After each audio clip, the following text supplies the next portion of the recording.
As time flies, our technology advances. Our lives today in the 21st century is full of technology. Every day we have new advances that make our lives so much more convenient.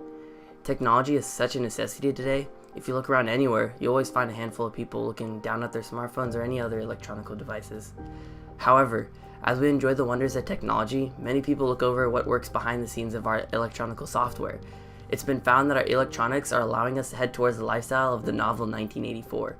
George Orwell, the author of 1984, describes the lifestyle to be where the government is able to watch over each and every civilian's move through their electronics. The spying allows the government to control their civilians from the way they think to the way they talk.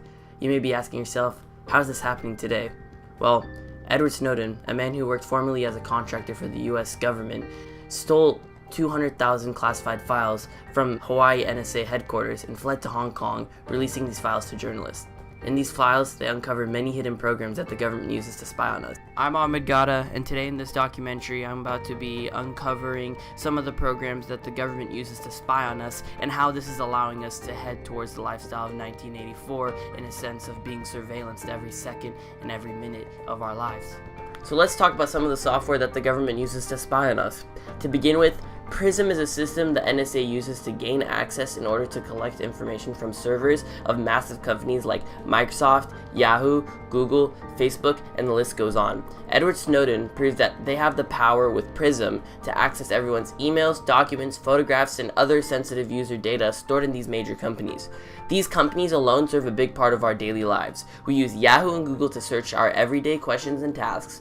We use Facebook to share and talk to our friends. We use Microsoft for PowerPoint, Word, and our computer software. There's practically no way of hiding from the government because of how crucial these companies are to our daily lives. PRISM was meant for hunting down terrorists, but found later to grow and to quote-unquote monitor over ordinary civilians. This sounds like something that the party would do, right?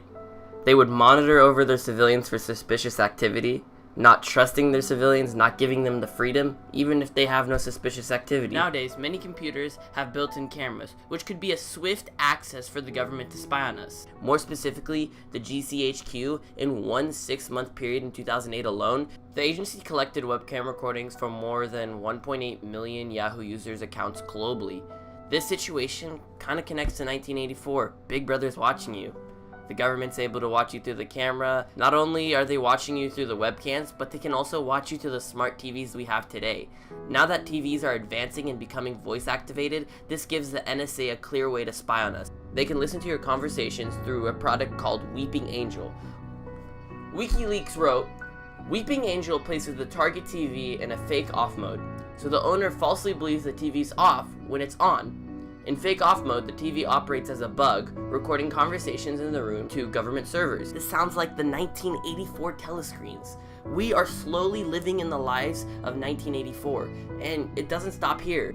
As everyone carries a smartphone in hand, this allows the government to have more access to track everyone.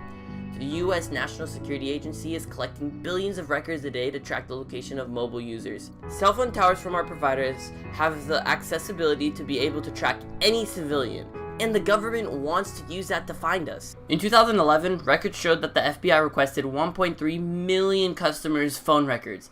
Not only that, but there's other ways that they can get our location. The government has a product called Stingray, which is a cell site simulator, or in other words, it's a cell phone surveillance device that mimics cell phone towers and sends out signals to trick cell phones in the area into transmitting their locations. So now, do you feel safe that someone random knowing your possible location everywhere you go? But the government doesn't just use cell phone towers or their product Stingray. They have other things to access our phones. The US government used a program called Dishfire, where they were able to extract data including location, contact networks, and credit card details, all from the phone and text messages. It includes people's travel plans, contact books, financial transactions, and even more.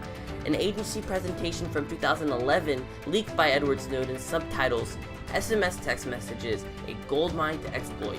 The PowerPoint revealed that the program Dishfire collects an average of 194 million text messages a day in April of 2011.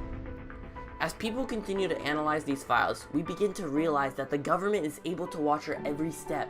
George Orwell warns us in a book 1984 that this may happen because of our technology. Every day, as our digital technology advances, the view of Big Brother widens. Our private lives are no longer as private as we thought. These systems operate in total secrecy, and it's completely unrightful for the government to do this to us.